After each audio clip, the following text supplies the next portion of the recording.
Forgotten Harvest President and CEO Susan Goodell recently left the Oakland County-based food rescue for the top job at a Washington, D.C.-based nonprofit. Longtime Forgotten Harvest executive Susan Goodell has left to become the CEO of the Global Fund for Children. For Goodell, it represents a new chapter in her storied career in the nonprofit sector. I will be moving this weekend to D.C., and my son and husband will be finishing up the school year here in Michigan and then joining me this summer. It'll involve a lot of the day-to-day management skills that I've developed here at Forgotten Harvest, but it'll be a whole new learning curve to learn about the international work and the work and how it affects the children that we serve. So I'll be doing a pretty intensive learning process in the early days. In fact, I leave for Tanzania and Kenya in about 3 weeks, where I'll be visiting some of the programs that we fund there and learning about how the work is done.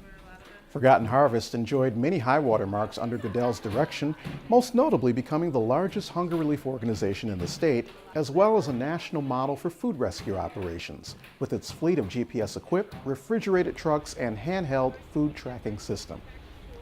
Well, I've been at Forgotten Harvest for 13 years. It was a very small food rescue operation in those days.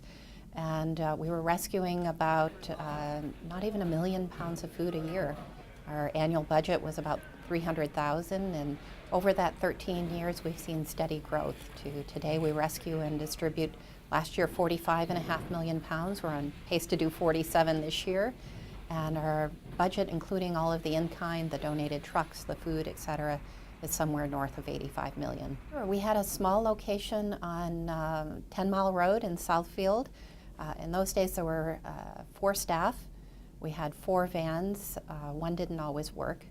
And today we have a fleet of 35 and a team of 80 staff members and 16,000 volunteers. So quite a lot of growth.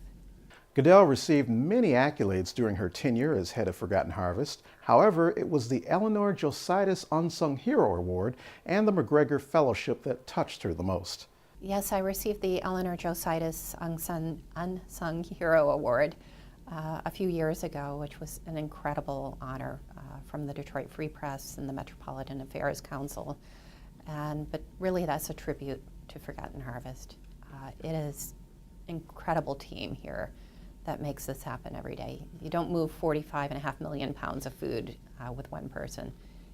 It's the board of directors, it's the staff, it's the volunteers, and it's really a labor of love.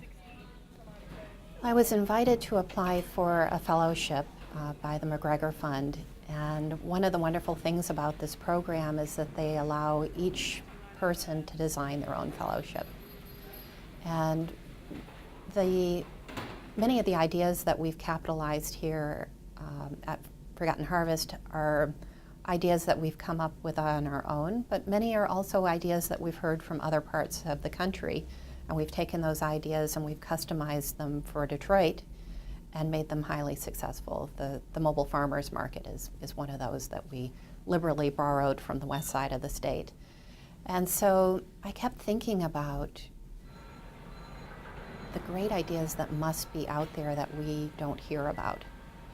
And so through the McGregor Fund, I was able to go and visit some of the largest food rescues in the world, in the Middle East, in Europe, and in Australia, and to see what they were doing, some of the cutting edge work that they were doing, whether it was technology, fundraising, food sourcing, etc., and bring those ideas back and customize them to our community. And the farm is actually one of those ideas.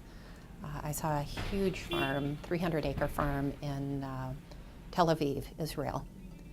And I kept thinking, if they can do that in the Middle East, we can certainly do it in Metro Detroit. Forgotten Harvest Board said that it plans to launch a national search for a new president and CEO, and that those will be big shoes to fill. They also said that Goodell has left the organization in great shape, which bodes well for the future. Now, to learn more about Forgotten Harvest, visit ForgottenHarvest.org.